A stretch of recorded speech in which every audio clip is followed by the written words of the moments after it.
This is things you might not have heard, and we're doing it for the first month, fifth day, and we're already into shenanigans, if you will. 5 to 5th of January, 2026. I am Jacob Payne, bringing you this from the Conversation Project, which is your home for headline news, information, and pop culture references that are worth chatting about.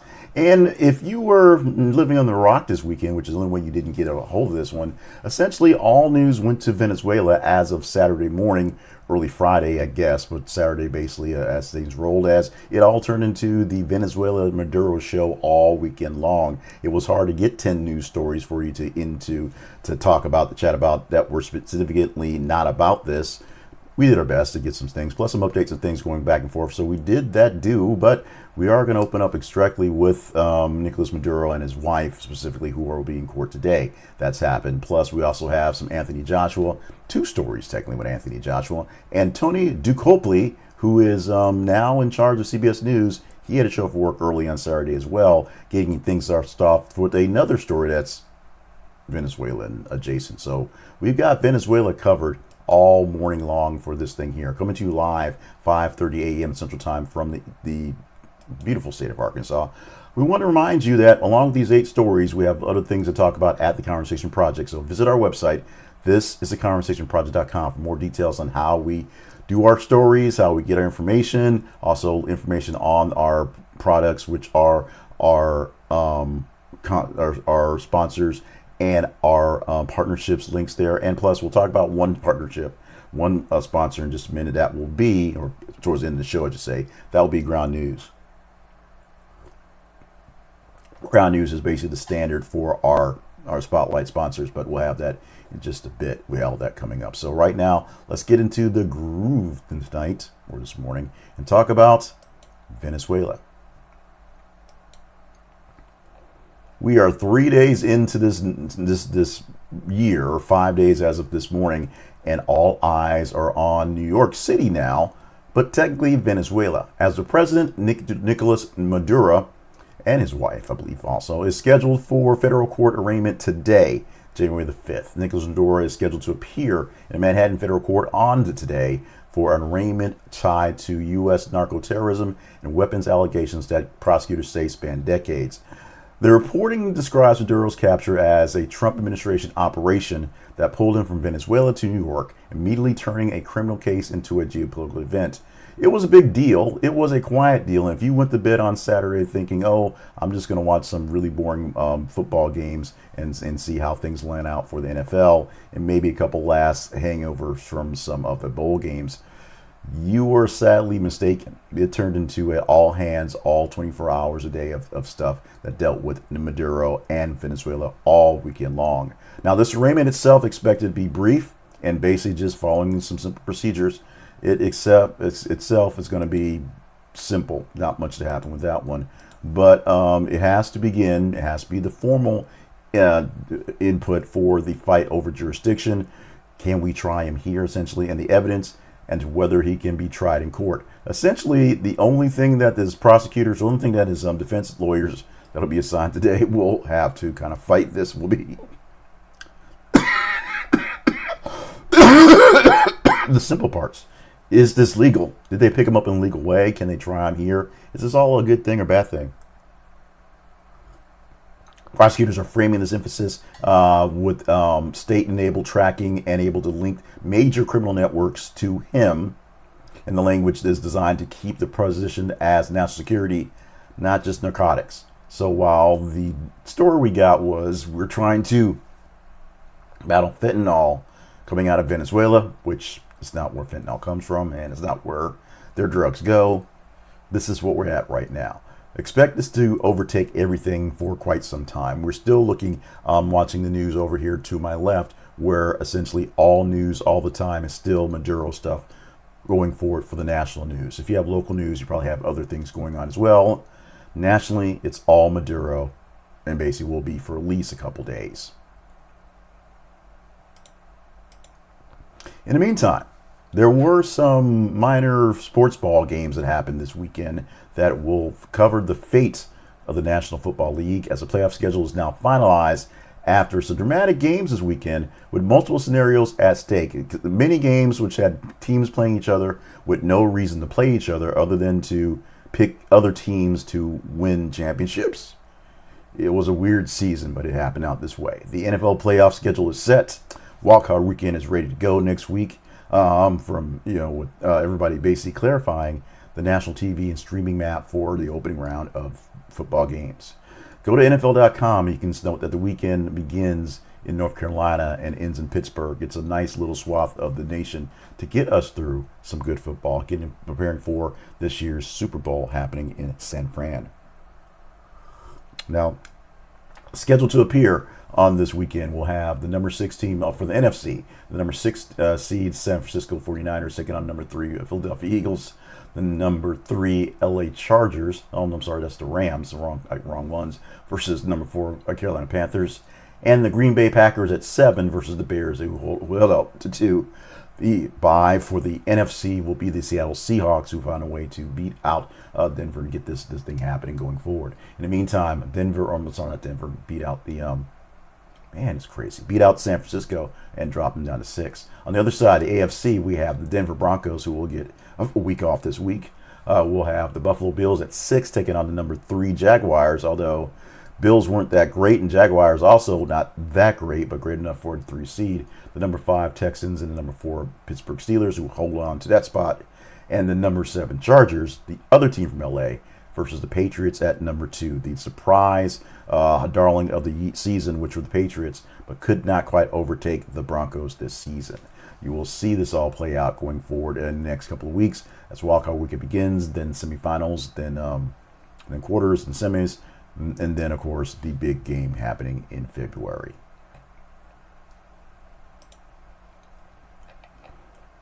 Investigators say that it was sparklers that were the deadly spark, pun intended, for the New Year's Eve fire in the Swiss Resort Bar.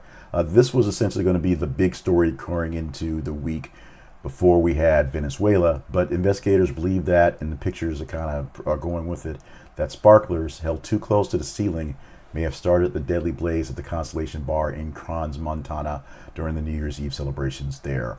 Reports about 40 people died in the actual building, 100 people injured trying to escape. Victims including many teenagers, some folks as young as 14 years old, in the party, which is shaping both a public grief and some political scrutiny on what was happening for New Year's Eve. Sparklers details matter because it points to a common celebration prop that's become dangerous when combined with low ceilings and combustible interior materials. Basically, there were pictures of waitresses and waiters sitting on people's shoulders holding champagne bottles that had sparklers in them at the strike of midnight, and then they touched the ceiling and everything went kablooey from there. Authorities have opened a criminal investigation into the bar's operations and suspicions of negligence, also signaling that this won't be treated solely as an accident. This basically going to look for folks who basically were not up to speed, up to par, up to any shape of running in a restaurant with things like this. And the large share of the injuries were transferred to specialist burn units across Europe, and Romania is facing some major issues going forward. This is going to take a while. They're looking into the design of the building, some of the ceiling materials, egress conditions, how do people get out, because a lot of the talk coming from people who escaped the fire was very small doors, very tight windows, very hard to get out of the building when things went bad. So we will see a lot of things. And of course, sparklers in the building, in the facility, so many sparklers, and that is essentially what we're looking for.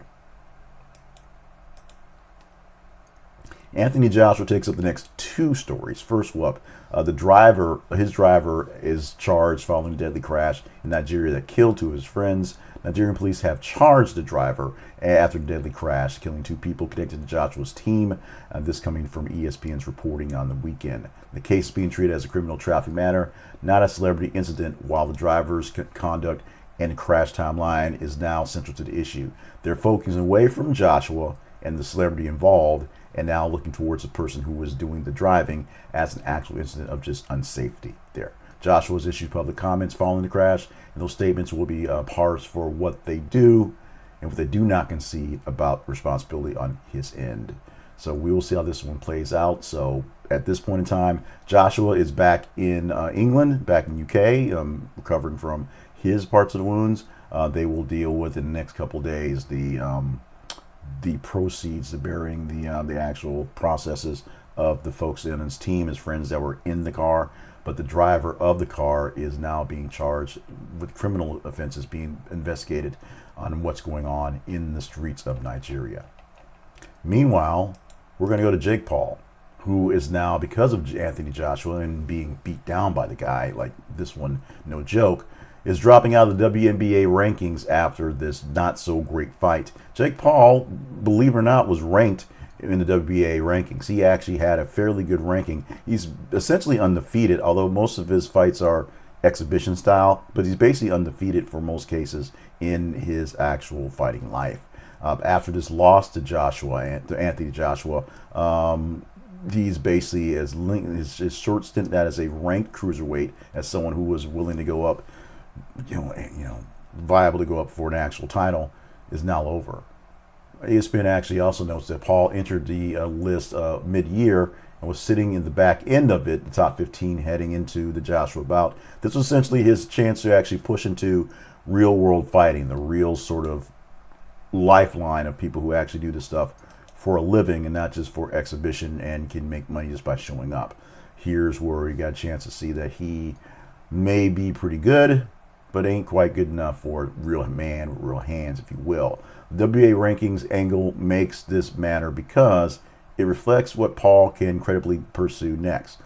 Is he going to take on an actual ranked opponent, some sort of sanctioned boxing ring and some legitimate contender, or is he going to go back to fighting washed up guys like Mike Tyson and old dudes who may put up some sort of fight, but essentially it's a purse to watch somebody hopefully beat up Jake Paul, where Jake Paul knows he's going to beat that guy up.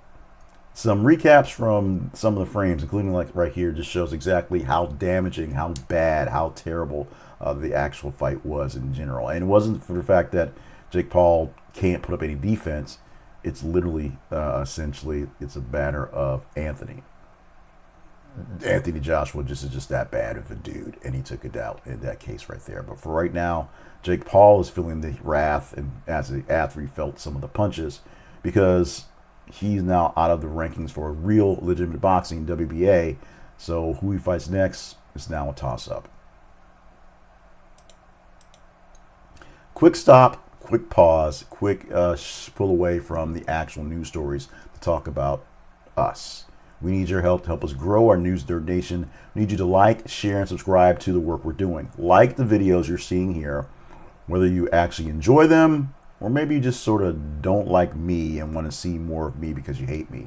We're okay with that. The algorithm doesn't care. As long as you hit the like or the heart or whatever it is, the algorithm will share it up with more people and more folks will have a chance to grow with us. And you can be a direct lifeline to folks by sharing it with folks who are like-minded like you. Maybe they enjoy this type of commentary, this type of news info, or maybe they think my face looks funny and want to laugh at me as well. We're okay with that as well. If you're not getting us directly into your feeds, that's where the real money comes from. Literally, make sure you're subscribing to the feed, whether you like us on YouTube, which is the best route, or also on Facebook and X, where you can follow us and get the feeds and engage in the stories to help pick the stories we go forward. It would be great. It'd be nice. It'd be lovely if you want to check it out that way. Like, share, and subscribe. Help us grow our News Nerd Nation. I scored this to my head and not my heart, but the new anchor for CBS Navy News is now on. Having to come to work early for Saturday because Trump made us do that. Tony Dokoupil, who was, I should say, the former news guy, talking guy, the guy that read the news for the morning show, is now the evening news daily anchor. And he ran an extended multi-segment interview with Defense Secretary Pete Hegseth. I said Defense Secretary because that's what the robot editor said, and that's what his actual title is, to stick off his Saturday tenure. Now, it's a Saturday tenure because his place he's supposed to come to work today on Monday, the first day of the work week, and Saturday, which was supposed to be just sort of, football and Avatar and things like that. But, after we invaded Venezuela, that morning. It turned into an all-hands meeting for all folks there, and it's a great time for Dokoupil to actually step up and be the man to show he's in charge of stuff. Everybody basically framed the length of the headline news as what it was. It was what was there. It was something to talk about. But 3 segments on a night signaled basically some format priorities before viewers have a chance to actually kind of soak it in. If you watch news all day, you got the whole details. And getting 3 segments with Pete Hegseth to talk about the incident is a bit much, especially as they haven't really said very much. It's been 2.5, 3 days since it happened. And essentially, it's still overtaking everything, and they're saying the exact same things. The timing is also connected to the fast-moving coverage, but basically, it was the time to showcase their new guy because it just happened to be there. Now was the time to throw him out there. This is your Magic Anderson Cooper moment, where you would send him out to the middle of no place, and because it takes a while to get there, he'll be there tomorrow, and you do what you can to cover it right now. Getting people into Venezuela is going to be a whole different type of thing, but I'm sure tonight there'll be some folks in there on the top ends of these news networks who can actually pull the job from out there. Right now, they've been living a lot with folks who are correspondents and some newer correspondents who have a chance to kind of do maneuver things because they live there. But we'll see what happens, especially with the new guy going forward. The CBS Evening News, it's questioning about whether they can actually stick up with it. This is a big Barry Weiss problem because Barry Weiss taking over the news, and so many people are just sort of throwing their hands up and just getting out of the way. Will CBS be able to overtake anyone else? Will they be able to keep up the juice for the morning show, increase the juice for this evening show, which nobody watches 6:30 news, although the ABC guy is the most watched guy in news right now, and nobody knows what his actual name is.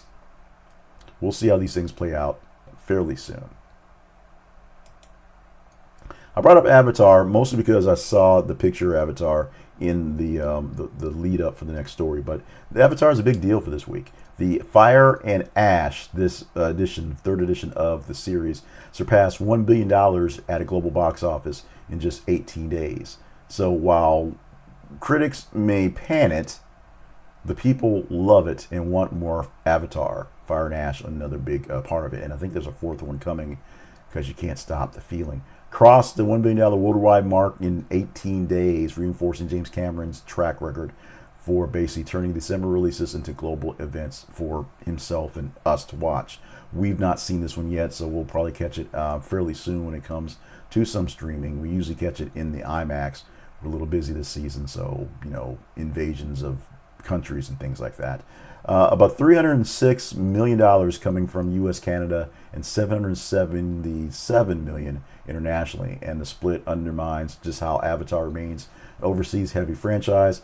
It's maybe dying a bit here, but still enough to make 18 days the mark to hit $1 billion. Not bad shots, not bad money. Budget, we'll see how the thing goes on, and the story continues to develop of the human who can't walk, who transforms his body into an avatar or a sort of a monolith of a Nnaji alien, and then of course now is the alien. It's something to see. It has to be something to see, and the way they film it, the way they make it, it's a beautiful thing to see. Are we going to get a little tired of it soon? Probably, although there's like 20 Fast and Furious movies and we're waiting for this other Avengers thing, so we aren't all that bright sometimes. In the meantime, we will see how Avatar plays out, whereas a 4th version and some other version of Nnaji will show up in that version.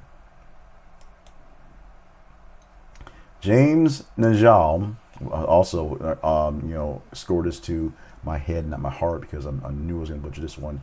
Made his debut for Baylor this weekend, drawing loud boos on the road at TCU, reflecting how his NCAA eligibility situation is become part of his story, not just how well he can play. And the kid can play, but here's the thing about the kid. Is he a kid?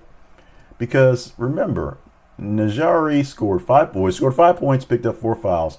That was his line of stats for the game they're having there. What makes him controversial is his label. He is perceived as a fan favorite for Baylor because they think they're going to do great for him. However, He actually was drafted in the NBA draft about 4 years ago, and then went to play for professionally in Europe. He got drafted fairly young. He played professionally very young, so he's not very old. He's still in the real age range. It's not like he's like a 40-year-old dude that's trying to come back and make things happen. But for the national coverage, it's a big deal. And this is something we talked about a few days ago. As I had to say, I have to, stand by John Calipari for some reason. And while he's complaining about the fact that Baylor is picking up a guy in a transfer portal who a few years back was actually drafted by an NBA team. He actually has his rights have been flip-flopped back and forth, but because he played professionally at a young age overseas and not for an American college, he's got 4 years eligibility. He may have a fifth year based on what's going on. So he's going to raise his draft rankings again, most likely by playing in front of the best amateurs in the world in the NCAA. I'm sorry about that. We're going to see what happens going forward. Whether his minutes will rack up, whether his actual stats will make a difference. Basically, he has to now show himself and what's going on. It's the reason why he's here playing college ball and not using his draft rights to go ahead and play NBA ball, because it's not quite fair or has not been there for quite some time. We'll see what happens with this player and whether he will basically go pro sooner than later, and whether he'll be good enough to take in all of the heat that he'll be taking in for quite some time. Hours after I did the story on the search for the 77-year-old passenger from the cruise who went overboard, they basically called it off. They suspended the search until this is a very old story. This is a Friday morning thing that we're talking about Monday morning. So yeah, it took a while to gather news stories that kind of worked with all the Venezuela stuff. So it is what it is. The Coast Guard basically suspended the search for the 77-year-old passenger a few hours after we actually reported it to you guys first, from the Holland American ship near Cuba a few hours after coordinated events started. The reporting come out through multiple outlets described that the incident occurred on New Year's Day, and the search ending the pending information going forward. It basically nothing to search for, as she was lost on open seas, and the actual efforts would not be for naught, essentially. The ship was the Nouveau States Dawn, sailing north of Cuba, detailed that anchors the geography and the operational realities of maritime search. The waters there, very rough, very bad. It is there. Now, search suspended, which is a specific term, but it has been 4 days since they suspended the search. So at this point in time, let's just assume this search is over. There'll still be plenty of interest in this story. There'll still be a lot going forward to talk about the actual who's in charge, who's going to have some sort of actual liability for this. But as of now, the search is over. This is a story that we gave to you sort of as a blip to fill a spot, and pretty quickly the spot has been filled with the fact that there's no actual updates to this story. And finally, one last NFL story for a team that's not going anywhere, but for a guy, seems like a great guy. Myles Garrett breaks the NFL single-season sacks record, a record that took 20 years to tie, and now another 4 or 5 years for him to essentially to break it. Myles Garrett set the single-season sacks record with 23rd sack this season. The record before was 22 and a half. You get a half a sack if you sack it with somebody, which was shared by Michael Strahan for a long time, and TJ Watt, who basically tied it a few seasons back. The details around this record sack coming against Cincinnati, with the Browns actually getting a shot with that one. A technical focus on the get off in the snap to stride burst. This just the speed, the ability Myles Garrett has with this to basically be a terror on the field. We only wish he could have been a terror on a better team, when a team that was going someplace. The context of it gets debated on what's going on there. So it happened in a 17-game season. Of course, Strahan never played 17 games, so that's one more game to get to it. So you get those things there. But let's not hold back on just the joys of what's happening. Records are meant to be broken. That's what they are. They're meant to be set by folks who can become legendary because of those records. And it's meant to be broken by people who are better, greater, more powerful. And Michael Strahan, who on Fox TV said basically, This young man got it. Give it to him. He did it. He's good. As we said, it took about 20 years for Strahan's record to be tied by T.J. Watt, and about 2 or 3 more seasons to get it basically beat out there. Now, 23 sacks by one person is a lot. With a 17-game season, as you can see, that's multiple sacks per game, and that's a lot of activity trying to knock down quarterbacks. It's not something that's going to be easy to do, and it's not going to be something that's going to be easy to actually replicate. We'll see what his numbers are next season. Probably not 23, probably fairly high, as he still is a terror on the field. We shall get what we can out of Myles Garrett, and maybe the Cleveland Browns can get something better out of him if they want to see. Let's talk about our spotlight sponsor, which is Ground News. Ground News is a great source for all news because they are a source for all news. You can use Ground News to search for anything that your heart's desire because they will give you the background on all the news, all the background, all the details, who runs the show, where it's coming from, and how their strength goes. You basically type in a news article into Ground News, and they'll give you a nice display of who's actually pursuing it, what that company or that podcast group is actually about, their background, things like that, to go forward with those things there. They will take care of you on that end. And so if you have a story that seems a bit fishy, you can get more perspective and see how other people are covering it. Or if you have a story that you're looking forward to reinforcing how you're believing it goes, same thing applies. And if you use their Vantage plan, they have a great feature there called the blind spot feature, where it allows you to see what stories you're being overly shown by certain actors, if you will.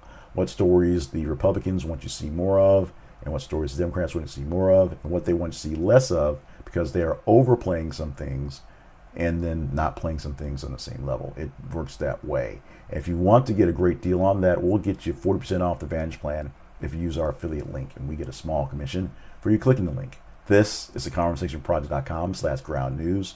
This is theconversationproject.com/ground news.